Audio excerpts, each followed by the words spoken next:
Le Wamcast, toute l'actu du marketing digital et des conseils d'experts pour booster l'autorité de votre marque par l'agence WAM. Bonjour à tous, bienvenue dans ce nouvel épisode du Wamcast, votre podcast dédié à la visibilité et à l'autorité digitale des marques. Dans ce numéro 56, nous avons la chance d'avoir un invité de taille avec nous, venu tout droit de Seattle, Fabrice Canel. Bonjour. Bonjour.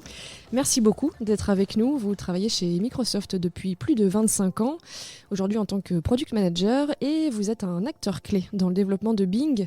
Vous êtes ici à Paris avec nous à l'occasion du SMX, l'événement incontournable du search marketing, un rendez-vous que ne manque jamais l'agence WAM. Alors forcément, David Escholzer, fondateur et dirigeant de l'agence, est également de la partie. Salut David. Salut à tous. Et je vais te laisser la main pour ce Wamcast un peu spécial. Tu as préparé quelques questions pour Fabrice Canel, il me semble. Alors Fabrice, merci encore d'être avec nous. Je voulais te poser une première question qui est finalement te présenter. Tu joues un rôle clé, comme l'a dit Yolène, dans le développement de Bing. Si tu dois résumer en quelques phrases ta mission chez Bing, quel sera le pitch ? Bonjour à tous, Fabrice Canel. Je suis à Microsoft en effet depuis près de 28 ans.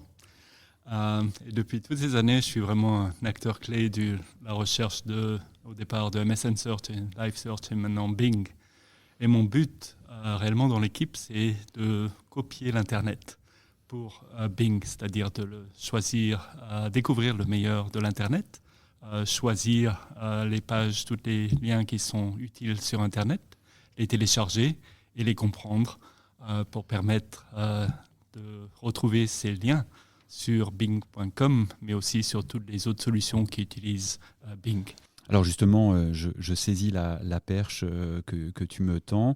Être présent dans Bing, ça n'est pas être présent seulement sur ce moteur. Il y a tout un écosystème autour de Bing. Absolument. On dit en anglais que Bing is bigger than you think. This is non seulement Bing, mais aussi DuckDuckGo, OpenAI, Meta, Ecosia, Gwant, qui utilisent Bing comme solution pour satisfaire les besoins de leurs utilisateurs. Très bien. Le search connaît une transformation majeure avec le développement de l'IA générative, notamment dans les usages. On parle d'un moment assez charnière pour le SEO, le search en général. Quelle est ta vision du marché du search en 2025 ? Oui, en effet, AI, l'intelligence artificielle, est en train de révolutionner la qualité des résultats du search. L'intelligence du search évoluait au cours des 20 dernières années. Clairement, ça devenait de plus en plus pertinent, mais réellement, ces solutions de LLM et d'intelligence artificielle ont permis d'améliorer la qualité des résultats de recherche.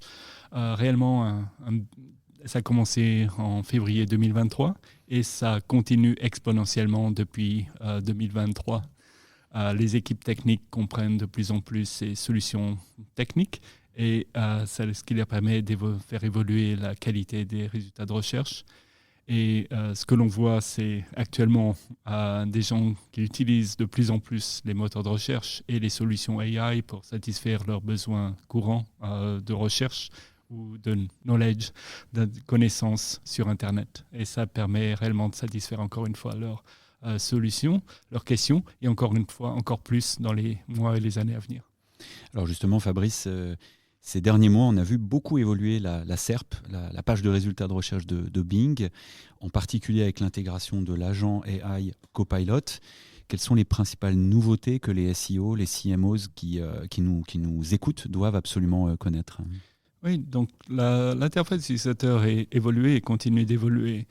Il y a 2 ans, les gens attendaient 10 liens sur la page du résultat et on a lancé des solutions de chat, que ce soit Bing Chat qui est venu Bing Copilot, et on va continuer d'évoluer cette interface utilisateur. On ne désire pas forcément complètement révolutionner immédiatement l'utilisation utilisateur parce que pas mal d'utilisateurs ne sont pas forcément habitués à voir du chat dans le moteur de recherche.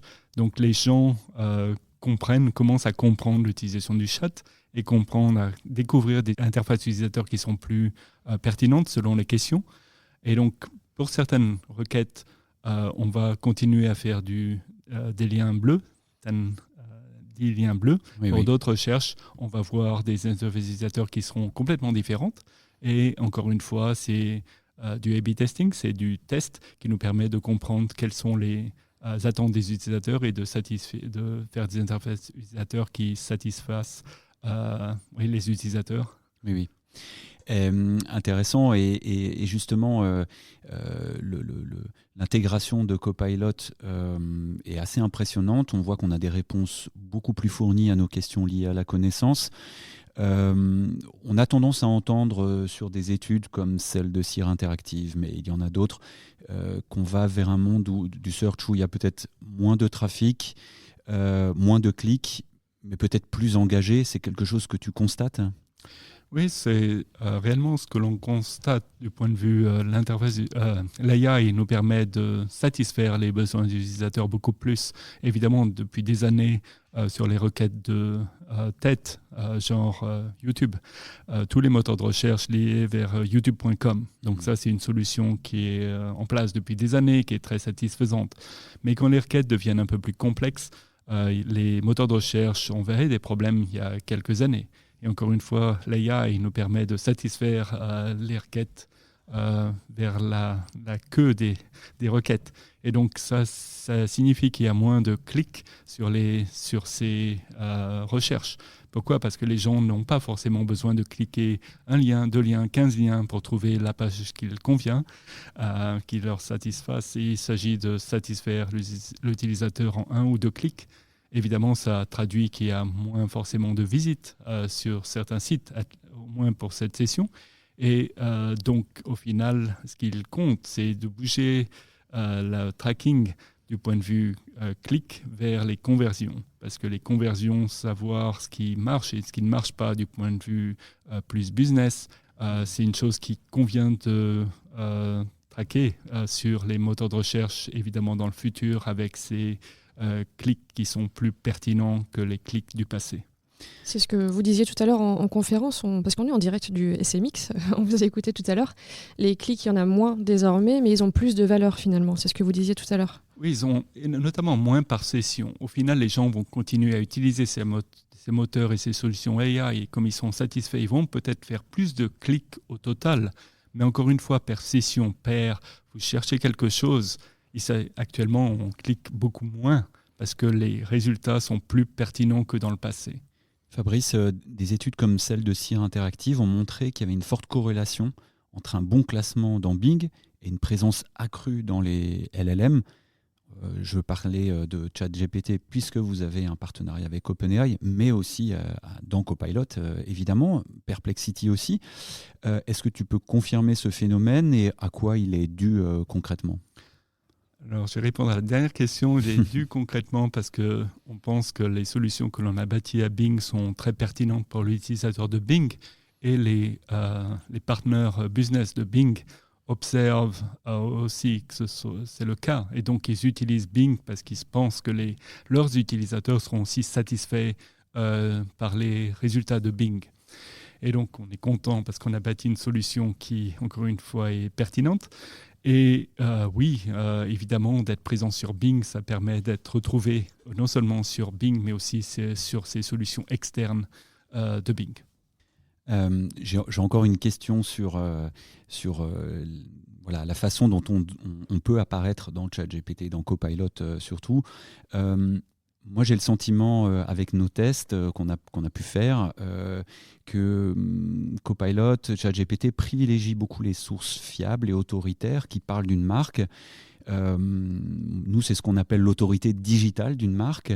Est-ce que, justement, Bing apporte une pondération particulière aux marques reconnues et qui rayonnent dans les médias, et c'est ce qui expliquerait qu'elles soient plus visibles, notamment dans les recherches conversationnelles? Oui, la réponse est oui. En détail, c'est qu'on désire privilégier, encore une fois, la satisfaction utilisateur, ce qui signifie qu'une personne qui recherche de l'information sera plus satisfaite par un site qui est un site d'autorité qu'un site qui n'est pas forcément d'autorité, qui peut être un site qui est un site qui peut être du spam ou autre. Ceci dit, certains sites qui sont des sites vraiment de qualité, mais pas forcément visités actuellement, ont toujours une chance d'être visibles sur Bing. Il ne s'agit pas de privilégier uniquement les sites d'autorité pour toutes ces recherches d'autorité qui est connue. Parce que sinon, on mettrait du Wikipédia sur tous les résultats. Donc, certains sites peuvent être toujours visibles, mais au final, on observe que les gens peuvent être satisfaits par des sites qui sont des sites connus et qui ont du contenu qui est de qualité aussi. Et on voit aussi que certains de ces sites évoluent avec l'AI ou autres vers des qualités qui sont de plus de contenu. Évidemment, c'est la boule de neige qui permet qui traduit par plus de clics et plus de visites sur ces sites. Justement, Fabrice, l'intelligence artificielle permet aussi aux marketeurs de produire plus de contenu, de les améliorer aussi. Le recours à l'AI pour créer ces contenus, c'est bien, c'est pas bien pour Bing ? C'est bien quand il s'agit d'avoir du contenu qui, encore une fois, permet de satisfaire les attentes des utilisateurs. Pour moi, l'AI, en tant que Français vivant aux États-Unis, l'AI, ça permet de créer du contenu en anglais, qui est de meilleure qualité que mon English, que mon français. Et la même chose applique sur le contenu qui est créé par ces sites web qui sont augmentés par l'AI avec toujours du contrôle de l'expert, des utilisateurs experts pour créer du contenu qui est vraiment de meilleure qualité que le contenu de base. Quand vous écrivez du contenu sur tout et n'importe quoi, au final, savoir que vous créez du contenu, par exemple, pour de la retraite, pour des retraités avec telle catégorie, agriculteurs ou autre, ça permet de faire du contenu qui est vraiment, avec des mots qui satisfont les recherches des agriculteurs qui désirent prendre leur retraite ou autre. Et donc, oui, ça permet de créer du contenu de meilleure qualité. Et encore une fois, revoyez le contenu qui est créé. Ne mettez pas de l'AI pure AI, mais avoir des experts qui contrôlent le contenu qui est créé par AI, c'est une solution qui est vraiment gagnante actuellement. D'accord, le contexte est important avant tout, très bien. J'aimerais qu'on fasse un focus rapidement sur Bing Webmaster Tool parce que l'interface de la SERP Bing a beaucoup évolué, on le disait, mais Bing Webmaster Tool aussi ces derniers mois. Elle intègre des nouvelles fonctionnalités, des outils. On le disait souvent, cet outil est sous-estimé en France notamment. Quelles sont les fonctionnalités, Fabrice, les plus puissantes que les SEO sous-exploitent aujourd'hui dans Bing Webmaster Tool ? La première chose, c'est Bing Webmaster Tool, c'est gratuit. Donc évidemment, vous pouvez y aller, tester aujourd'hui, demain, quand vous voulez, et observer des données qui sont tout d'abord sur la page d'accueil des recommandations, ce que l'on observe sur vos sites et ce que l'on vous dit ce qu'il faut fixer. Parce qu'il y a de multiples outils dans Bing Webmaster Tool, il y en a 28, je pense. Ah oui. Et donc, c'est beaucoup d'outils à connaître et autres. Et donc, l'utilisateur de base ne pas forcément désire connaître tous ces outils. Donc, directement sur la page d'accueil, on vous donne les recommandations, ce qu'il faut faire sur vos sites. Et ensuite, c'est notamment un protocole qui est IndexNow, qui vous permet de contrôler le crawler et de donner les données à Bing de vos pages web quand elles sont ajoutées, mises à jour ou enlevées des sites directement dans l'index de Bing en une question de secondes. Ah oui. Donc, je vous encourage à utiliser IndexNow pour contrôler le crawler et contrôler vos contenus dans les solutions de Bing et des autres solutions qui utilisent Bing. Ce sont vraiment des recommandations personnalisées en fait. Les recommandations sont en effet personnalisées per site. Okay. Ça évite évidemment de me contacter ou de contacter le Bing Support parce qu'au final, on a quasiment la même interface en utilisateur pour comprendre les problèmes sur les sites. Et donc, au lieu de nous contacter, autant regarder Bing Webmaster Tool pour comprendre les problèmes sur vos sites. Fabrice, une dernière question sur Bing Webmaster Tool. Est-ce qu'il y a des nouveaux KPI, Insight, SEO qui vont arriver en 2025 ? On va continuer de faire évoluer l'interface utilisateur de Bing Webmaster Tool, notamment du point de vue API, pour vous donner plus de data. Parce qu'au final, on a nos data et vous allez joindre avec vos data pour comprendre ce qui se passe sur vos sites.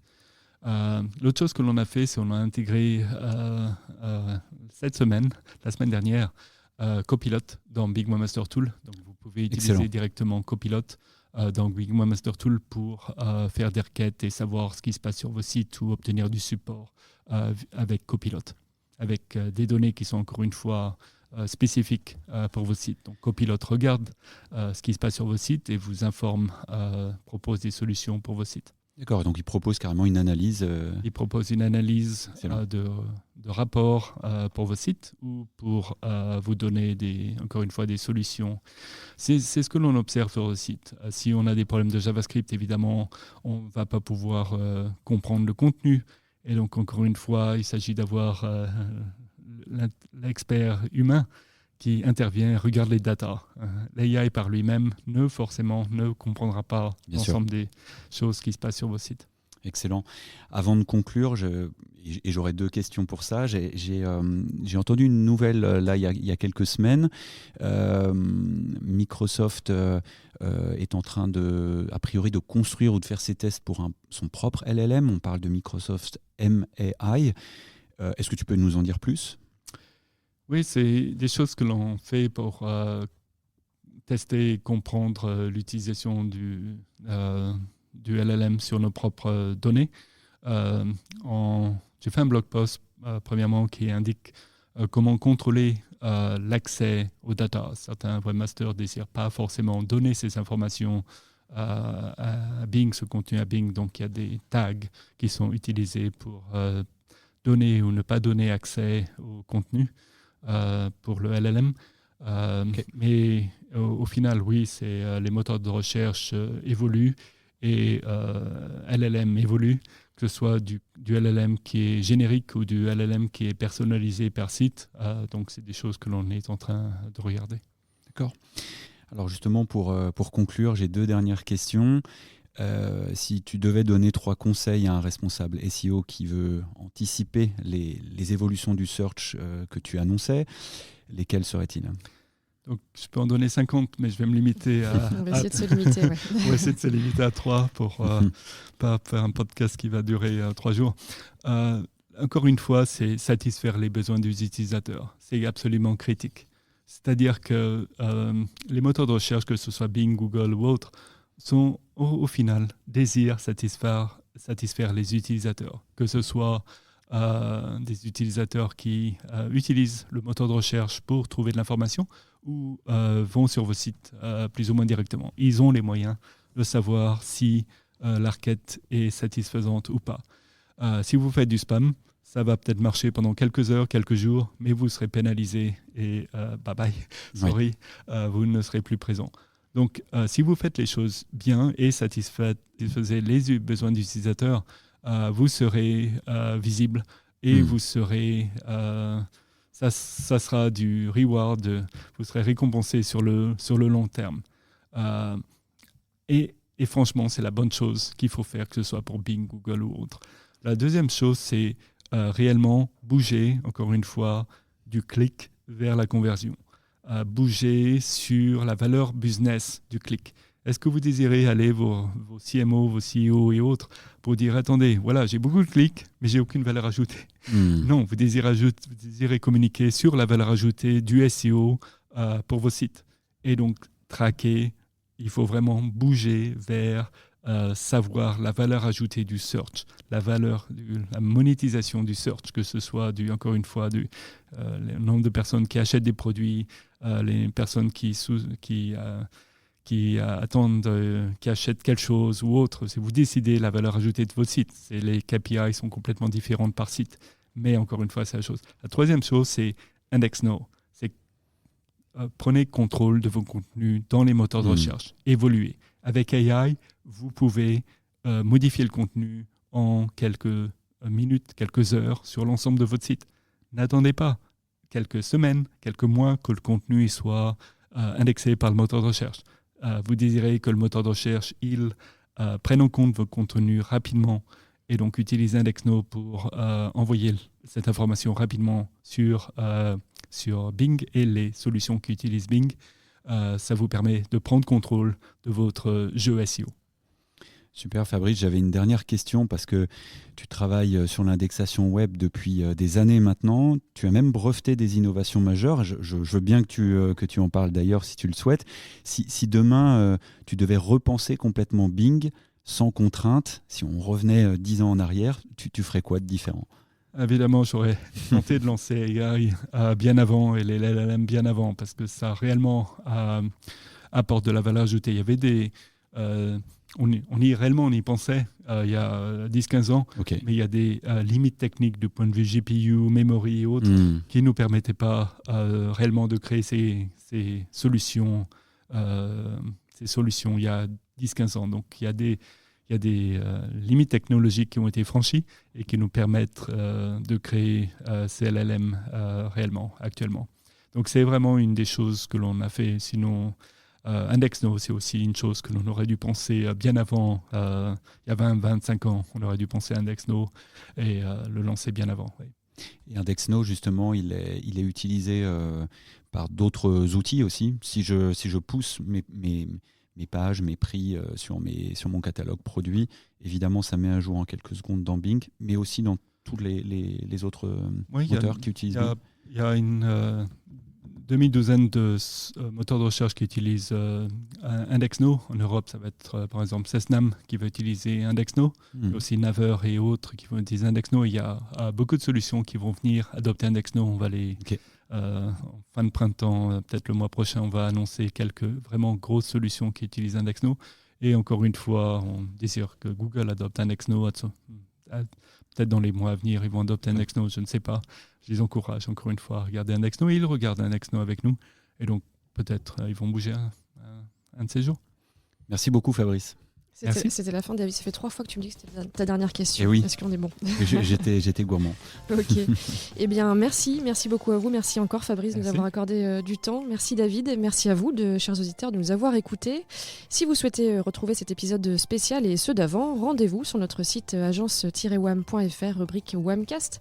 Retrouvez-nous également sur LinkedIn. David et les équipes de l'agence WAM vous livrent régulièrement de bons conseils pour développer la visibilité et l'autorité de votre marque toujours. Et puis n'hésitez pas à vous abonner au Wamcast sur vos applications de podcast pour recevoir la petite alerte lors des nouveaux numéros.